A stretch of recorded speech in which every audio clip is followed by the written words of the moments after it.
Sí, otra de las cosas que a mí me llama la atención de este texto es esta parte que también haces como un rasgo del personaje, ¿no? Eh, Tomas a la escritura como una parte para entenderse, ¿no? Este ejercicio de escribir para ver qué está pasando, ¿no? Para cuestionar también algunas cosas ahí. Y bueno, al respecto creo que pues todas tenemos como este proceso, ¿no? De por qué nos acercamos a la escritura, cómo eso transita la literatura, la escritura como una parte catártica, pero a mí me gustó mucho esa parte, ¿no? De escribir para entenderse. ¿Cuál es tu postura al respecto?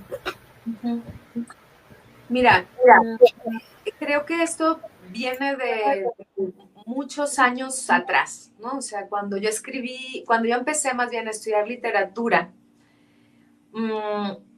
curiosamente me di cuenta que había como una búsqueda de separarme de la historia y de lo que yo era. Porque hay bastantes teorías que hablan de la idea del yo lírico, en donde el yo lírico es uno y el yo autor es otro, ¿no? Y así lo aprendí. Pero me costaba mucho trabajo separarme, ¿no? Cuando yo decía, no, para mí no hay una separación.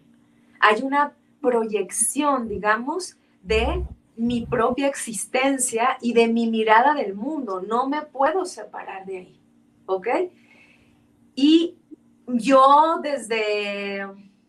no sé, desde que leí Ana Frank, por ejemplo, me di cuenta que la escritura es catarsis, que la escritura tiene que ver con un proceso también de comprensión personal y que esa es una de las, digamos, de las vertientes en donde la escritura nace, porque la escritura no me parece que nace para que el otro la lea, nace para que uno mismo se escriba, ¿no?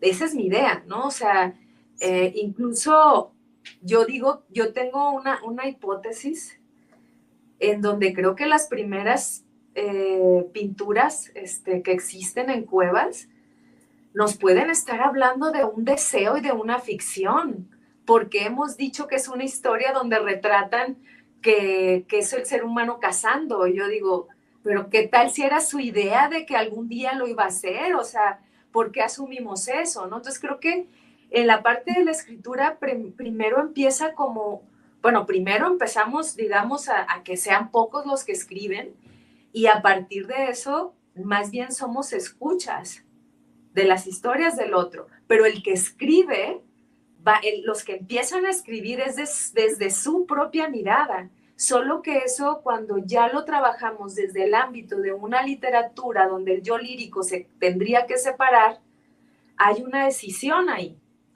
Entonces, lo que yo hago cuando yo estudié filosofía, me di cuenta que también la escritura era parte del ser, y eso lo aprendí con Heidegger, ¿no? Cuando él dice que el ser habla en la poesía.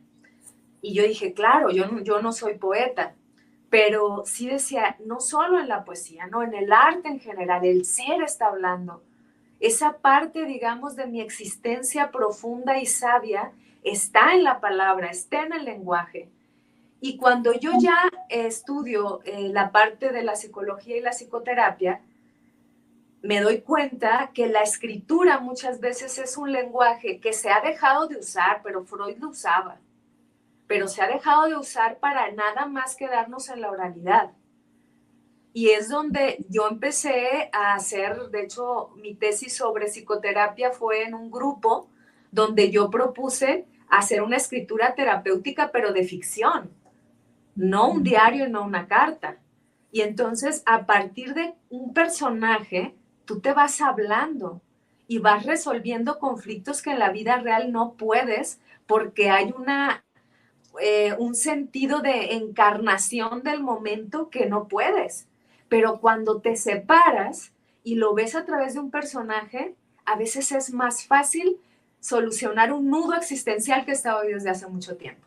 Y a partir de eso, primero, a partir de ese taller que yo hice, que fue mi tesis de grado para la maestría en psicoterapia humanista, resulta que empecé ya a hacer talleres sobre escritura terapéutica, pero más allá de escribir un diario, era escribir ficción terapéutica, pero no autoficción, es diferente. O sea, escribir ficción terapéutica, que es distinto a la escritura de un diario, de una memoria, el registro autobiográfico, por así decirlo. Sí, no es una autobiografía. Ok. Y tampoco pongo que es autoficción, porque se puede parecer, pero lo que cambia es la intención. La autoficción es yo voy a contar mi historia y como lo hizo Dante en la Divina Comedia, ¿no? Él cuenta su historia, su duelo con esa Beatriz que no le tocó ni un dedo, pero él hace toda la Divina Comedia que nos llega hasta hoy, viaja hasta los infiernos y todo, y es una autoficción, y él se llama Dante, ¿no? Pero la ficción desde la terapia es diferente porque yo parto de una premisa, que es el autoconocimiento. Yo me conozco a mí misma a partir de mi personaje. Yo, Glafira, me conozco a partir del personaje que se llama la Bella. O me conozco a partir del personaje que se llama Citrino, como en Más allá del sol, ¿no? Y esas son las diferencias. Wow, sí, y pienso justo en esta frase que dices, me conozco a partir de mi personaje. Y estaba recordando, ahora que mencionas este diario de Ana Frank, también otro libro que cambió mi relación con mi hermana en la infancia, que no recuerdo exactamente el nombre, pero es como La historia de mi vida, de Helen Keller, donde habla sobre, va narrando sobre cómo está perdiendo la visión, está siendo educada de una forma muy especial, y bueno, tampoco les voy a hacer spoiler porque ese libro en específico, La historia de la vida de Helen Keller, me unió a mi hermana de una forma, ninguna de las dos, claro, perdimos la visión, no teníamos un problema fisiológico así, pero nos unió de una forma psicoafectiva distinta a través de cómo aprende uno a comunicarse en las infancias, adolescencias, con su hermano o hermana, a través de otro personaje, porque para nosotras en ese periodo de nuestra vida Helen Keller no apareció como, ay, wow, vamos a leer literatura en grande y estos son los grandes personajes literarios. No, apareció como un libro casual, un encuentro como si conocieras a una amiga que es ficción, porque aunque después nos enteramos que claro que existió, que es un registro biográfico de una vida, para nosotras en ese momento era un, wow, esto le puede pasar a una niña, eso le te puede pasar, me puede pasar, y empezamos a crear ese vínculo psicoafectivo a través de la historia de Helen, pero como un personaje en nuestra vida. Entonces, bueno, esta evocación me recuerda mucho todo esto que comentas. Cuando tú estás construyendo estos personajes, eres esa adolescente, eres una niña, ¿cómo te sitúas? ¿Qué parte se teje ahí de una parte de la infancia, una parte de la adolescencia, una parte de tu vida actual, o cómo aparecen esos personajes? Creo que es como una multiplicidad, ¿sabes? O sea, creo que están juntas al mismo tiempo.